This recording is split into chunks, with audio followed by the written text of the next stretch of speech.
So the Cleveland Browns are heading to the Caesars Superdome, but unfortunately this will be our only trip to New Orleans this year. Hey guys, Oliver here, aka UK Browns NFL, and this is my preview of the Cleveland Browns Week 11 matchup against the New Orleans Saints. But before we get into any of that, any of the game, any of the news we've had for the Browns, I have to mention the Cleveland Cavaliers are 14-0. They have the fourth best start to an NBA season in NBA history. They have a chance to move to second, to go 15-0, along with the 94-95 Rockets, I believe, and the 2003 Dallas Mavericks for second most wins to ever start a season. Obviously, it would be very surprising if they beat the Warriors 2016 24-0. But we all know what happened to the Warriors that year anyway, so who knows? It's been an amazing start to the season for the Cavs. I'm sure everyone, who is a Cavs fan as well, can attest to. It's just been amazing to watch. So I thought it would be a disservice if I did not at least give the Cleveland Cavaliers their shout out that they definitely deserve before talking about the Browns. But to get into the, shall we say, ugly duckling of the Cleveland sports teams, but unfortunately the one that we all, are very, very passionate about. Not that we're not passionate about the other teams, but, everyone knows that Cleveland is a football town. The Cleveland Browns are back off their bye week, and that means that I'm back to talk Browns with you guys. My apologies to everyone. I did want to do a couple of videos during the bye week, but I was unable to due to having some tech changes kind of around my busy schedule. But that is all now sorted. I will be back posting weekly Cleveland Browns content, including game previews, reviews, as well as covering all the news, all the storylines from the team.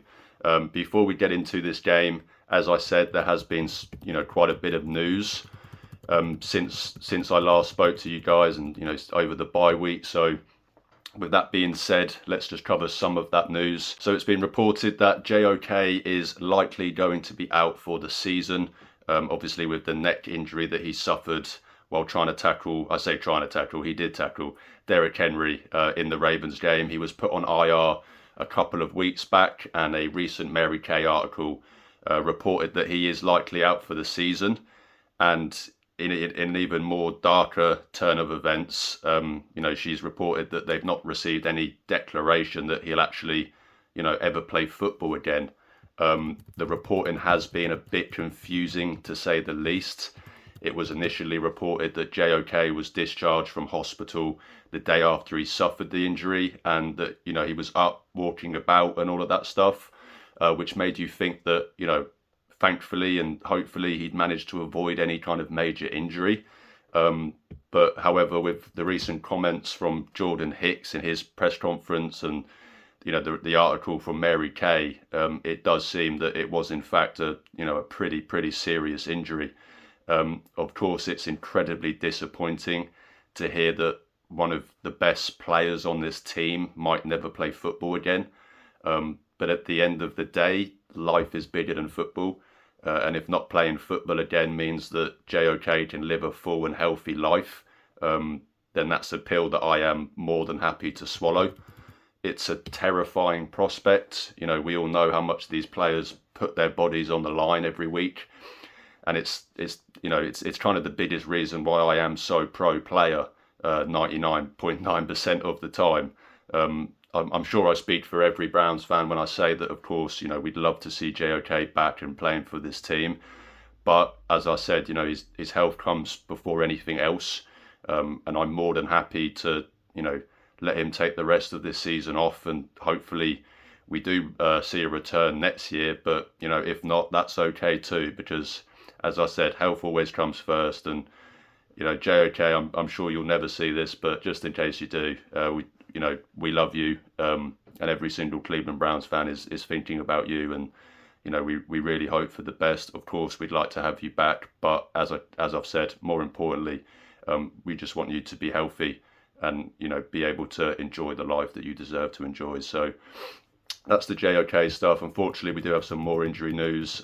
Mike Hall suffered what appears to be fairly serious knee injury in Thursday's practice. He's been ruled out for this game, and it's been reported that he is, most likely going to go onto IR. Really disappointing to see. He suffered this injury in practice, and it's just a kind of another roadblock in what has been a pretty up and down rookie year for Mike Hall. Obviously, we all know how it started with the police investigation that kept him out the first, what was it, six weeks. So, he was really coming into his own during the 4 games that he has played this season. He's put out some pretty fantastic tape in those 4 games, which has caused, a lot of excitement amongst quite a lot of Browns fans. So hopefully the injury isn't too serious, and he can, if he does go on IR, hopefully he can come back and have a strong finish to his rookie year. As everyone knows, Zadarius Smith was traded to the Detroit Lions for a 5th and a 6th round pick. Look, I mean, it's always disappointing when you trade away assets due to the team underachieving, but that's just the reality of the NFL. And at the end of the day, you essentially got the same return on your investment for a player that you got production out of. So, I know a lot of fans think this was a miss by the front office, but I don't really know what they were expecting. You're never going to get high draft capital for a 30-plus-year-old player that you're trying to get off your books. So, in the end of the day, to recoup your losses and move on, which they did,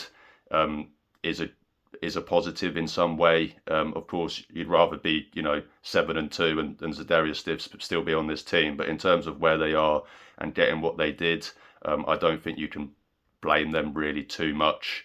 I wish C all the best in Detroit. I'll always appreciate him for tripping up Lamar Jackson on that 3rd down last year when the Browns beat the Ravens for what was probably their best win of the year. So shout out to Z, appreciate the time that he had here, and wish him all the best in Detroit. And quickly, before I do move on to the Saints game itself, I think finally it is safe to say that the Browns won the Amari Cooper trade. I said when it happened that getting a 3rd round pick for a player that wasn't going to be here next year anyway was pretty good business, and that's only kind of been furthered with Coop now missing the last 2 games for the Bills with injury. No negativity towards Coop. I wish him all the best, and I hope he does well. But as I said at the time, I did think it was good business, and to be honest, I think that opinion has only been furthered since the fire sale that a lot of people were expecting at the trade deadline didn't happen. The Browns only traded away 2 players who were both over 30 years old, and so like me and I think a lot of people were saying, I don't think a full rebuild was ever going to be the option, but instead more of a retool, and that's what we saw from the Browns, which is positive to see, because even with the disappointing season, you never want to see your team just, hit the reset button and just, essentially put every player out on the yard for a yard sale. So encouraging to see, hopefully means that, that they believe that it's not going to be a full rebuild, like I said, and that they can return to somewhat of a competitive form with a slight retooling. But enough on the news. Let's get into this Saints game. We've got a somewhat unfamiliar foe this week. The Browns have only played the Saints 7 times since reactivation, with actually a winning record of 4-3 in that time period. So the Browns have lost the previous 2 matchups against the Saints, and they haven't actually won at the Superdome since 2010, so 14 years ago, which is pretty crazy to think about. But like I said, they've only actually played there once since 2010, with them only playing them 7 times since reactivation. So sounds bad, but it's not actually as bad as it seems when you peel the curtains back a little bit. I'm sure Saints fans were probably thinking, Super Bowl, after their team won its first 2 games by a combined score of 91-29. That's right, 91-29 was the combined score that they won their first 2 games against the Cowboys and Panthers. However, they then proceeded to lose 7 in a row, and they sacked Dennis Allen after losing to the Panthers 2 weeks ago, now was it? Dennis Allen, I've made my thoughts known on the other pods that I do. I thought he was the worst coach in the NFL. So I'm sure most Saints fans rejoiced at that decision to sack him. the interim head coach, Darren Rizzi, who's been, all the talk of the week after his shenanigans, shall we say, last week. He managed to win his first game as the interim head coach against the Falcons. But, the Falcons are a good team. That on paper looks like a pretty good win. But how much of it was down to the new head coach boost that NFL teams seem to always get when they sack a coach and bring an interim guy in. And how much of it was down to just, it's the Saints versus the Falcons. It's one of the biggest rivalries in the NFL. It's kind of like Browns, Steelers, Browns, some of them results are unexplainable. One team could be terrible. One team could be, I say Browns, Steelers, they beat us quite a lot of the times. But you know what I mean. One team can be terrible. One team can be good. But it's different in those rivalry games. Teams always seem to step up for those games. So it was a good win for the Saints last week. But like I said, you do think how much of that was down to the new head coach boost, as well as it obviously being a rivalry game as well. In classic Derek Carr fashion, the counting stats actually look quite good this year. Nearly 1,500 passing yards, 11 touchdowns to 4 picks on 67% completion. But he is 3-4 as a starter this year. He's actually 4-1 against the Browns in his career and averages 285 yards passing in those 5 games against the Browns. But they obviously all came when he was at the Raiders, a team in which the Browns just seem to be cursed against. We haven't beaten the Raiders since 2014 when they were the Oakland Raiders. So I wouldn't take too much stock into that Derek Carr record, and hopefully it can add another L into that column this week. Spencer Rattler did have to come in this year for an injured Derek Carr for 3 games. He didn't look very great, and they lost all 3 of those games. So as I said, the Browns have lost the previous 2 matchups against the Saints and haven't won at the Superdome since 2010. But as I said, when you actually look at how many games they played, it's not actually as bad. Kevin Stefanski is 3-1 coming off the bye week as a Browns head coach. I'm sure everyone remembers last year coming off the bye against the 49ers with PJ Walker, and we still managed to win that game. Jameis Winston obviously returning to New Orleans, where he played for 4 years before he signed with the Browns in this offseason. So, a bit of a homecoming for him. The Browns are actually slightly favoured in this game. I think this will probably be the last game that they are favoured in this year, but they are favoured. And, as I said in the intro, this will unfortunately be our only trip to New Orleans this year, with a potential trip to the Super Bowl in February kind of out of the rearview mirror. I say kind of, definitely. But, we can still make the most out of this game in the one game that we do play in New Orleans this year. So moving on to the injury report. This might be the smallest injury report that the Browns have had all year. Probably expected with the bye week, giving guys chance to get healthy, giving them an extra week to try to, heal some of those nagging injuries that they have been dealing with.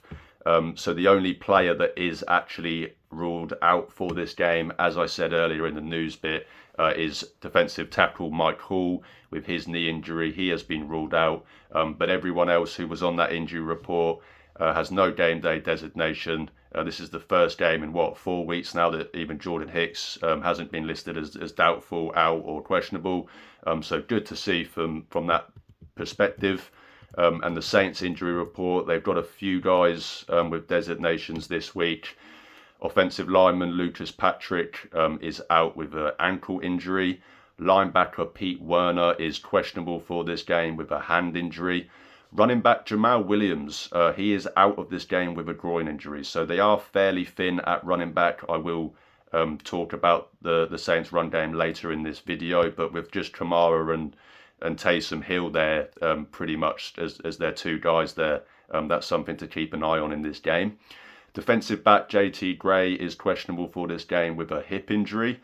Offensive lineman Eric McCoy is questionable for this game with a groin injury. One of the coolest names in the NFL, cornerback Kool-Aid McKinstry, is questionable for this game with a hamstring injury.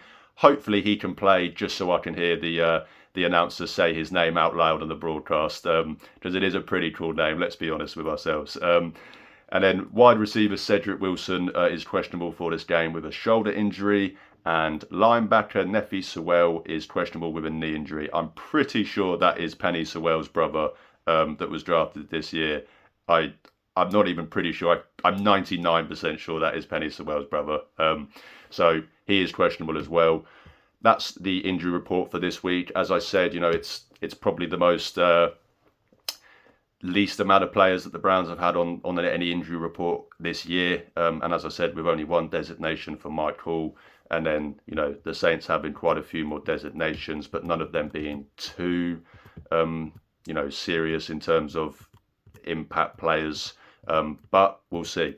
So my 3 keys to victory for this week. Number 1 is to play like an actual NFL offense. After throwing for 300 yards and 3 touchdowns in his first start, Jameis Winston and the Browns offense reverted back to their factory settings against the Chargers. Under 300 yards on offense for the 7th time this year, and less than 20 points in a game for the 8th time this year. All of that on top of 3 turnovers and a merely 3.8 yards per play on over 70 offensive plays. The offense was pretty bad. Credit to the Chargers. They are one of the best defenses in the NFL this year, and they showed that against the Browns. And this week, the Browns are going up against the Saints defense that is no way near as good as the Chargers. They ranked 28th in total yards and 24th in total points.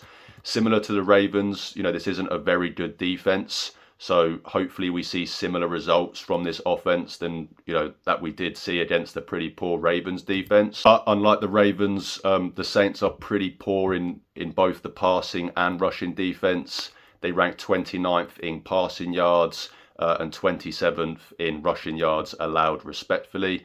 So you can certainly move the ball on this Saints team, and I do expect the Browns to do just that. However, it will come down to whether the Browns can convert their third downs as well as capitalise on their red zone scoring opportunities. The Browns rank dead last in third down conversion percentage this year, a stat that is kind of still being hindered from the first 5-6 weeks with Watson, but even still, they do rank dead last. And they're going up against the Saints defense that is about middle of the pack in third down conversion percentage allowed on defense. And despite a pretty poor defense, the Saints have actually been fairly decent in preventing teams from scoring in the red zone. They rank 9th in the NFL in red zone touchdown scoring percentage with 48.5%. Meanwhile, the Browns rank 14th on offensive red zone touchdown scoring percentage with 56%. So as I said in my Chargers preview, the issue hasn't been so much that the Browns can't score in the red zone, but it's been more that they can't actually get into the red zone in the first place. I expect that to change this week going up against the Saints defense that, as I said, they've shown that you can move the ball against them. So if the Browns can convert their scoring opportunities into touchdowns, then it will go a long way in winning this game.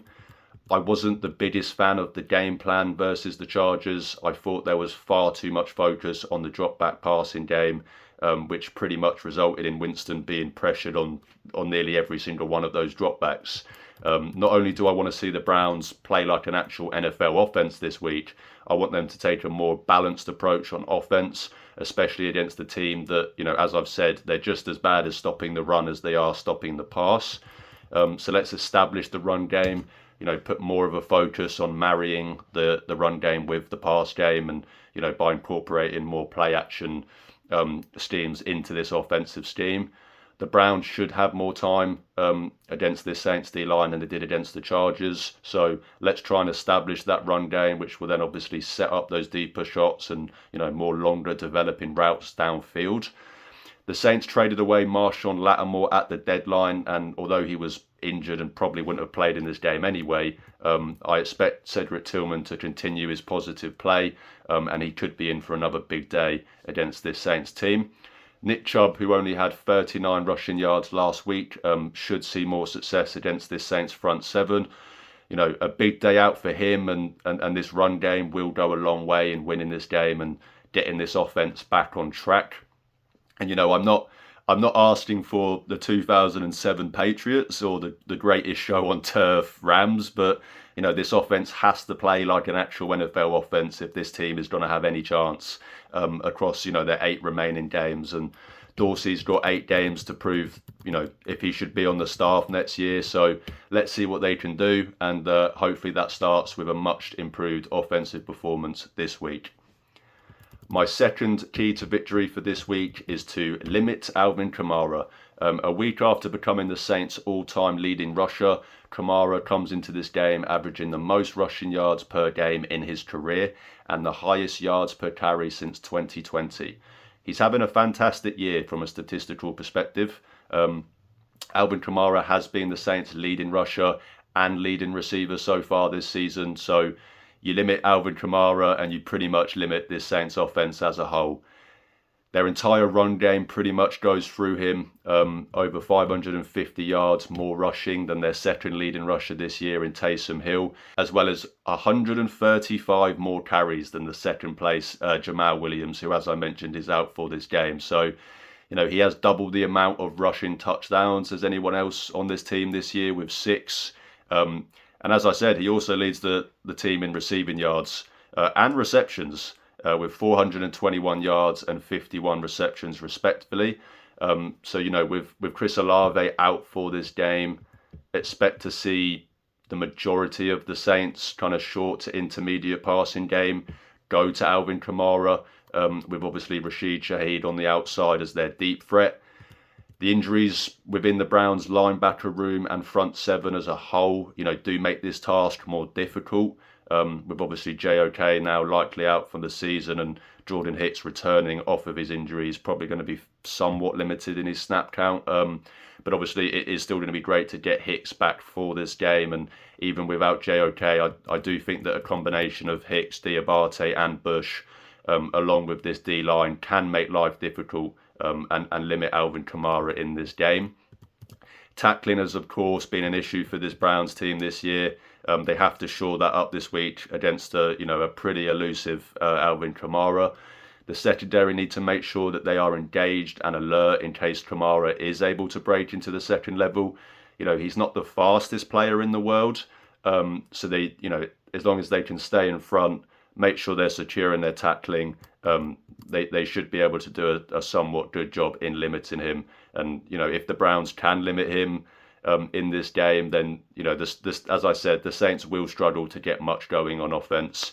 And whilst you should never focus your entire game plan on one player, I think this week in particular I would like to see the Browns make a pretty exerted effort in limiting Alvin Kamara. Just as I said, I think it will go a long way in limiting this Saints offense as a whole. But my third and final key to victory this week is takeaways. And no, not the Indian type or not the Chinese type.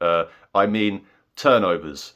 The Browns are tied for the least amount of takeaways this year with just 5 takeaways in 9 games. Let me repeat that. 5 takeaways in 9 games. Absolutely dreadful. They only have 1 interception all year, which came from JOK at the end of the first half against the Commanders. And if we're being completely honest, it probably shouldn't have even counted as an interception, because I'm pretty sure the ball did hit the ground, but it did, and that is our only interception this year. So, as I've said all year, this Browns defense is the least of my concerns amongst this team. However, they do need to increase the amount of takeaways, because 5 in 9 games just isn't good enough. And whilst I recognise that takeaways can be somewhat of a random stat compared to others, I would still like to see more from this defense. The Browns ranked 6th in total takeaways last season with 28, and that included 18 interceptions, which is just an absolute far cry from the 5 takeaways and 1 interception so far this year. But it does show that the defense is more than capable of doing it. The Saints have had 11 giveaways this season, with Derek Carr throwing 4 picks in 7 games. But, that's not bad numbers. But Derek Carr is always going to give you a chance to take the ball away. So let's force some turnovers this week, man. As I said, takeaways can be pretty random and can sometimes come in bunches. So let's hope this is the week where the turnover luck is on the Browns' side, as I do think it will go a long way in helping this offense out and ultimately winning this game. So there's my 3 key to victories for this game. As I said, play like an actual NFL offense, limit Alvin Kamara on defense, and let's get some takeaways. Look, the Browns would need a miracle to make the playoffs. We all know that. The season is essentially over. But as I've said the last few weeks, I don't think that this team should tank and purposely lose games the rest of the way out.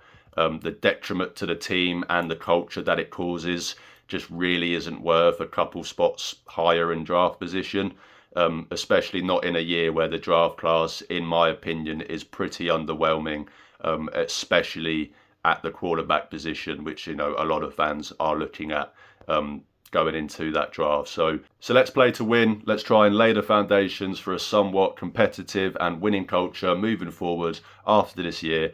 And who knows where it will end up. Crazier things have happened. That will do it for me today, guys. Thank you so much for watching. If you do enjoy my content, then please drop this video a like, hit the subscribe button. It's free and it really helps out my channel. You can also check the links in the description to see where you can follow and interact with me on social media. I'm trying to build a community of Browns fans, and even if I only get to talk to one fan a day, I'm happy because I'm talking Browns football with the best fan base in the world. Thanks again, guys. Enjoy your weekend, and as always, go Browns.